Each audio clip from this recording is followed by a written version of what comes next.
राधे कृष्ण दोस्तों, आपका स्वागत है आपके अपने यूट्यूब चैनल स्टडी जोन में। तो आज की इस वीडियो में हम पढ़ेंगे भारतेंदु हरिश्चंद्र जी का बहुत ही प्रसिद्ध निबंध दिल्ली दरबार दर्पण। तो चलिए इस निबंध को पढ़ते हैं। दिल्ली दरबार दर्पण। सब राजाओं की मुलाकातों का हाल अलग अलग लिखना आवश्यक नहीं, क्योंकि सबके साथ वही मामूली बातें हुई। सब बड़े शासनाधिकारी राजाओं को एक एक रेशमी झंडा और सोने का तगमा मिला। झंडे अत्यंत सुंदर थे। पीतल के चमकीले मोटे मोटे डंडों पर राज राजेश्वरी का एक एक मुकुट बना था और एक एक पटरी लगी थी जिस पर झंडा पाने वाले राजा का नाम लिखा था और फरहरे पर जो डंडे से लटकता था स्पष्ट रीति पर उनके शस्त्र आदि के चिन्ह बने हुए थे। झंडा और तगमा देने के समय श्रीयुत वायसराय ने हर एक राजा से ये वाक्य कहे, मैं श्रीमती महारानी की तरफ से ये झंडा खास आपके लिए देता हूँ, जो उनके हिंदुस्तान की राज राजेश्वरी की पदवी लेने का यादगार रहेगा। श्रीमती को भरोसा है कि जब कभी यह झंडा खुलेगा, आपको उसे देखते ही केवल इसी बात का ध्यान ना होगा कि इंग्लिस्तान के राज्य के साथ आपके खैरखा राजसी घराने का कैसा दृढ़ संबंध है, वरन यह भी कि सरकार की यह बड़ी भारी इच्छा है कि आपके कुल को प्रतापी प्रारब्धि और अचल देखे। मैं श्रीमती महारानी हिंदुस्तान की राज राजेश्वरी की आज्ञा अनुसार आपको यह तगमा भी पहनाता हूँ। ईश्वर करे आप इसे बहुत दिन तक पहने और आपके पीछे यह आपके कुल में बहुत दिनों तक रहकर उस शुभ दिन को याद दिलावे जो इस पर छपा है।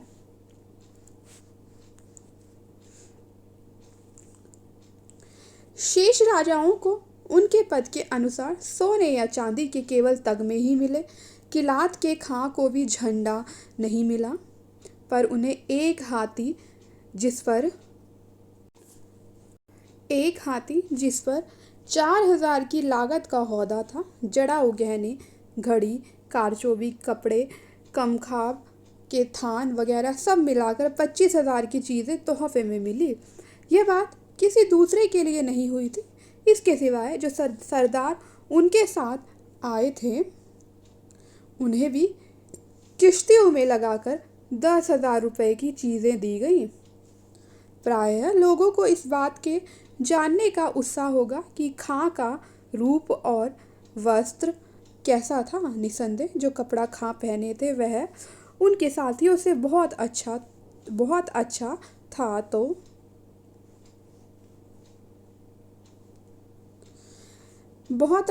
था तो भी उनकी या उनके किसी साथी की शोभा उन मुगलों से बढ़कर ना थी जो बाजार में मेवा लिए घूमा करते हैं। हाँ, कुछ फर्क था तो इतना था कि लंबी गझीन दाढ़ी के कारण खां साहिब का चेहरा बड़ा भयानक था। इन्हें झंडा ना मिलने के कारण यह समझना चाहिए कि यह बिल्कुल स्वतंत्र हैं। इन्हें आने और जाने के समय श्रीयुत वायसराय गलीचे के किनारे तक पहुंचा गए थे, पर बैठने के लिए इन्हें भी वायसराय के चबूतरे के नीचे वही कुर्सी मिली थी जो और राजाओं को। खां साहिब के मिजाज में रूखापन बहुत है। एक प्रतिष्ठित बंगाली इनके डेरे पर मुलाकात के लिए गए थे। खां ने पूछा, क्यों आए हो बाबू साहेब ने कहा, आपकी मुलाकात को। इस पर खां बोले कि अच्छा, आप हमको देख चुके और हम आपको अब जाइए। बहुत से छोटे छोटे राजाओं की बोलचाल का ढंग भी जिस समय वे वायसराय से मिलने आए थे संक्षेप के साथ लिखने के योग्य है। कोई तो दूर ही से हाथ जोड़े आए और दो एक ऐसे थे कि जब एडिकॉक के बदन झुकाकर इशारा करने पर भी उन्होंने सलाम ना किया तो एडिकॉक ने पीठ पकड़कर उन्हें धीरे से झुका दिया। कोई बैठकर उठना जानते ही ना थे, यहाँ तक कि एडिकॉग को उठो कहना पड़ता था। कोई झंडा, तगमा, सलामी और खिताब पाने पर भी एक शब्द धन्यवाद का नहीं बोल सके, और कोई बेचारे इन दो में से दो ही एक पदार्थ पाकर ऐसे प्रसन्न हुए कि श्रीयुत वायसराय पर अपनी जान और माल निछावर करने को तैयार थे। सबसे बढ़कर बुद्धिमान हमें एक महात्मा देख पड़े, जिनसे वायसराय ने कहा कि आपका नगर तो तीर्थ गिना जाता है, पर हम आशा करते हैं कि आप इस समय दिल्ली को भी तीर्थ ही के समान पाते हैं। इसके जवाब में बेधड़क बोल उठे कि यह जगह तो सब तीर्थों से बढ़कर है जहां आप हमारे खुदा मौजूद हैं। नवाब लुहारू की भी अंग्रेजी में बातचीत सुनकर ऐसे बहुत कम लोग होंगे जिन्हें हंसी ना आई हो। नवाब साहिब बोलते तो बड़े बेधड़क धड़ाके से थे, पर उसी के साथ कायदे और मुहावरे के भी खूब हाथ पांव तोड़ते थे। कितने वाक्य ऐसे थे जिनके कुछ अर्थ ही नहीं हो सकते, पर नवाब साहिब को अपनी अंग्रेजी का ऐसा कुछ विश्वास था कि अपने मुंह से केवल अपने ही को नहीं वरन अपने दोनों लड़कों को भी अंग्रेजी, अरबी, ज्योतिष, गणित आदि ईश्वर जाने कितनी विद्याओं का पंडित बखान गए। नवाब साहिब ने कहा कि हमने और रईसों की तरह अपनी उम्र खेल कूद में नहीं गंवाई, वरन लड़कपन में ही से विद्या के उपार्जन में चित्त लगाया और पूरे पंडित और कवि हुए। इसके सिवाय नवाब साहिब ने बहुत से राजभक्ति के वाक्य भी कहे। वायसराय ने उत्तर दिया कि हम आपकी अंग्रेजी विद्या पर इतना मुबारकबाद नहीं देते जितना अंग्रेज़ों के समान आपका चित्र होने के लिए। फिर नवाब साहिब ने कहा कि मैंने इस भारी अफसर के वर्णन में अरबी और फारसी का एक पद्य ग्रंथ बनाया है, जिसे मैं चाहता हूँ कि किसी समय श्रीयुत को सुनाऊं। श्रीयुत ने जवाब दिया कि मुझे भी कविता का बड़ा अनुराग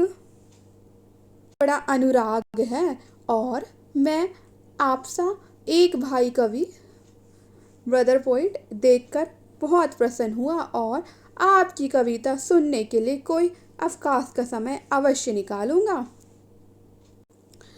26 तारीख को सबके अंत में महारानी तंजौर वायसराय से मुलाकात को आई। ये ताश का सब वस्त्र पहने थी और मुंह पर भी ताश का नकाब पड़ा हुआ था। इसके सिवाय उनके हाथ, पांव, दस्ताने और मोजे से ऐसे ढके थे कि सबके जी में उन्हें देखने की इच्छा ही रह गई। महारानी के साथ में उनके पति राजा सखाराम साहिब और 2 लड़कों के सिवाय उनकी अनुवादक मिसेस फर्त भी थी। महारानी ने पहले आकर वायसराय से हाथ मिलाया और अपनी कुर्सी पर बैठ गए। श्रीयुत वायसराय ने उनके दिल्ली आने पर अपनी प्रसन्नता प्रकट की और पूछा कि आपको इतनी भारी यात्रा में अधिक कष्ट तो नहीं हुआ। महारानी अपनी भाषा की बोलचाल में बेगम भोपाल की तरह चतुर न थी, इसीलिए ज्यादा बातचीत मिसेस फर्ज से हुई, जिन्हें श्रीयुत ने प्रसन्न होकर मनभावनी अनुवादक कहा। वायसराय की इस बात के उत्तर में एक बार महारानी के मुंह से यस निकल गया, जिस पर श्रीयुत ने बड़ा हर्ष प्रकट किया कि महारानी अंग्रेजी भी बोल सकती है। पर अनुवादक मेम साहिब ने कहा कि वे अंग्रेजी में 2-4 शब्द से अधिक नहीं जानती। इस वर्णन के अंत में यह लिखना आवश्यक है कि श्रीयुत वायसराय लोगों से इतनी मनोहर रीति पर बातचीत करते थे जिससे सब मगन हो जाते थे और ऐसा समझते थे कि वायसराय ने हमारा सबसे बढ़कर आदर सत्कार किया। भेंट होने के समय श्रीयुत ने हर एक से कहा कि आपसे दोस्ती करके हम अत्यंत प्रसन्न हुए, और तगमा पहनाने के समय भी बड़े स्नेह से उनकी पीठ पर हाथ रखकर बात की। 1 जनवरी को दरबार का महोत्सव हुआ। ये दरबार, जो हिंदुस्तान के इतिहास में सदा प्रसिद्ध रहेगा, एक बड़े भारी मैदान में नगर से 5 मील पर हुआ था। बीच में श्रीयुत वायसराय का षटकोण चबूतरा था, जिसकी गुंबदनुमा छत पर लाल कपड़ा चढ़ा और सुनहरा रूप हैला तथा शीशे का काम बना था। कंगूरे के ऊपर कलसे की जगह श्रीमती राजराजेश्वरी का सुनहला मुकुट लगा था। इस चबूतरे पर श्रीयुत अपने राज सिंहासन में सुशोभित हुए थे। उनके बगल में एक कुर्सी पर लेडी साहिब बैठी थी और ठीक पीछे खवास लोग हाथों में चवर लिए और श्रीयुत के ऊपर कारचोबी छत्र लगाए खड़े थे। वायसराय के सिंहासन के दोनों तरफ दो पेद दामन बरदार जिनमें एक श्रीयुत महाराज जम्बू का अत्यंत सुंदर सबसे छोटा राजकुमार और दूसरा कर्नल वर्ण का पुत्र था, खड़े थे और उनके दाहिने बाएं और पीछे मुसाहिब और सेक्रेटरी लोग अपने अपने स्थानों पर खड़े थे। वायसराय के चबूतरे के ठीक सामने कुछ दूर पर उसने से नीचा एक अर्धचंद्राकार चबूतरा था, जिस पर शासन अधिकारी राजा लोग और उनके मुसाहिब मद्रास और बम्बई के गवर्नर, पंजाब, बंगाल और पश्चिमोत्तर देश के लेफ्टिनेंट गवर्नर और हिंदुस्तान के कमांडर इन चीफ अपने अपने अपने दो अधिकारियों समेत सुशोभित थे। इस चबूतरे की छत बहुत सुंदर नीले रंग के साटन की थी, जिसके आगे लहरियादार छज्जा बहुत सजीला लगा था।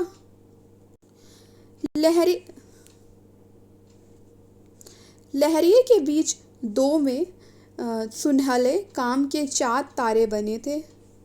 राजाओं की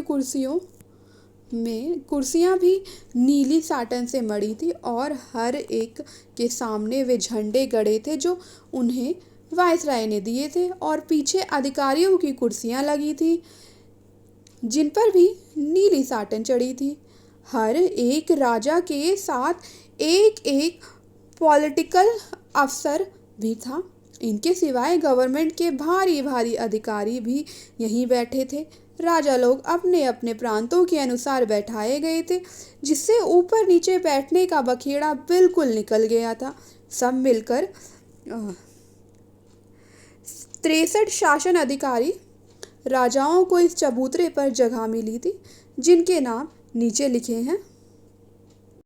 महाराज अजयगढ़, बड़ौदा, बिजावर, भरतपुर, चरखारी, दतिया, ग्वालियर, इंदौर, जयपुर, जम्मू, जोधपुर, करौली, किशनगढ़, पन्ना, मैसूर, रीवा, उड़छा, महाराणा उदयपुर, महाराव राजा अलवर, बूंदी, महाराज राणा झलावर, राणा धौलपुर, राजा बिलासपुर, बमरा, बिरोदा, चसवा, छतरपुर, चंबा, छतरपुर, देवास, धार, फरीदकोट, जिंद, खरोद, कूच बिहार, मंडी, नाभा, नाहन, राजपीपला, रतलाम, समथर, सुकेत, टिहरी, रावा, जिगनी, टोरीन, नवाब टोक, पटौदी, मलेरकोटला, लुहारी, जूनागढ़, जौरा, दुजाना, बहावापुर, जागीरदार, अलीपुरा, बेगम भोपाल, निजाम हैदराबाद, सरदार कलसिया, ठाकुर साहिब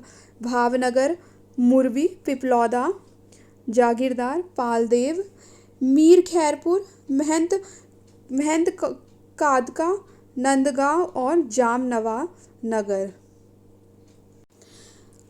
वायसराय के सिंहासन के पीछे परंतु राजसी चबूतरे की अपेक्षा उससे अधिक पास धनुषखंड के आकार की श्रेणियां चबूतरे की ओर बनी थी, जो 10 भागों में बांट दी गई थी। इन पर आगे की तरफ थोड़ी सी कुर्सियां और पीछे सीढ़ीनुमा बेंचें लगी थी, जिन पर नीला कपड़ा मड़ा था।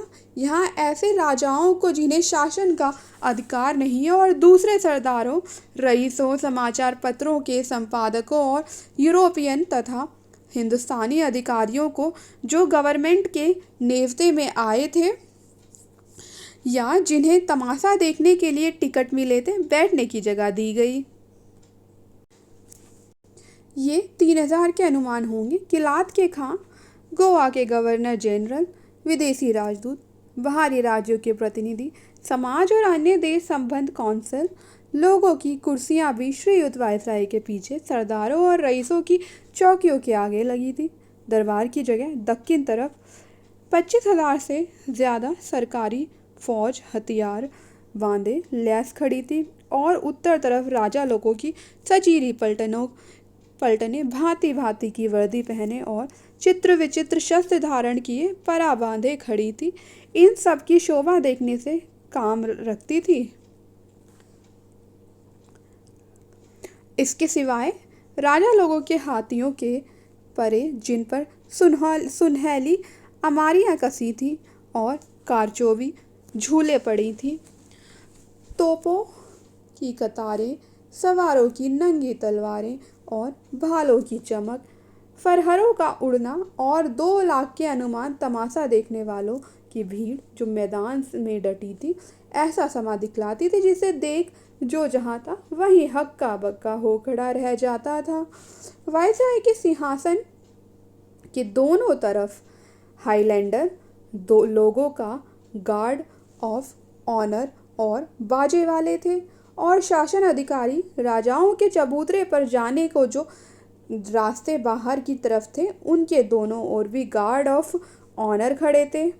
11:15 बजे तक सब दरबारी लोग अपनी अपनी जगहों पर आ गए थे। ठीक 12 बजे श्रीयुत वायसराय की सवारी पहुंची और धनुष खंड आकार के चबूतरों की श्रेणियों के पास एक छोटे से खेमे के दरवाजे पर ठहरी। सवारी पहुंचते ही बिल्कुल फौज ने शास्त्रों के से सलामी उतारी और तोपें नहीं छोड़ी गईं। खेमे में श्रीयुत ने जाकर स्टार ऑफ इंडिया के परम प्रतिष्ठित पद के ग्रैंड मास्टर का वस्त्र धारण किया। यहाँ से श्रीयुत राजसी छत्र के तले अपने राज सिंहासन की ओर बढ़े। श्री लेडी लिटन श्रीयुत के साथ थी और दोनों दमनबरदार बालक जिनका हाल ऊपर लिखा गया है पीछे 2 तरफ से दामन उठाए हुए थे। श्रीयुत के आगे आगे उनके स्टाफ के अधिकारी लोग थे। श्रीयुत के चलते ही बंदीजन हेरल्ड लोगों ने अपनी तुरहिया एक साथ मधुर रीति पर बजाई और फौजी बाजे से ग्रैंड मार्च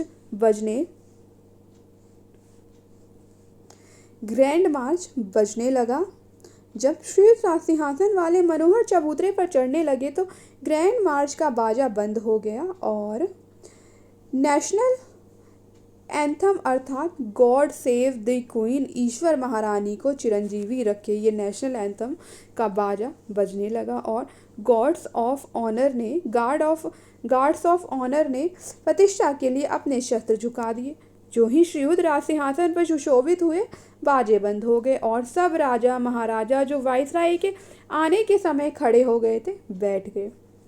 इसके पीछे श्रीयुत ने मुख्य बंदी चीफ हेरल्ड को आज्ञा की कि श्रीमती महारानी के राजराजेश्वरी की पदवी लेने के विषय में अंग्रेजी में राजाज्ञा पत्र पढ़ो। ये आज्ञा होते ही बंदीजनों ने जो 2 पाती में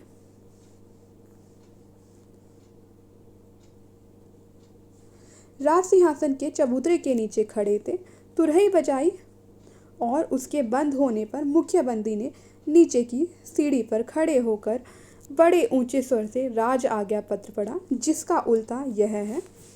तो दोस्तों इसके आगे का जो निबंध है वो हम अगली वीडियो में पढ़ेंगे।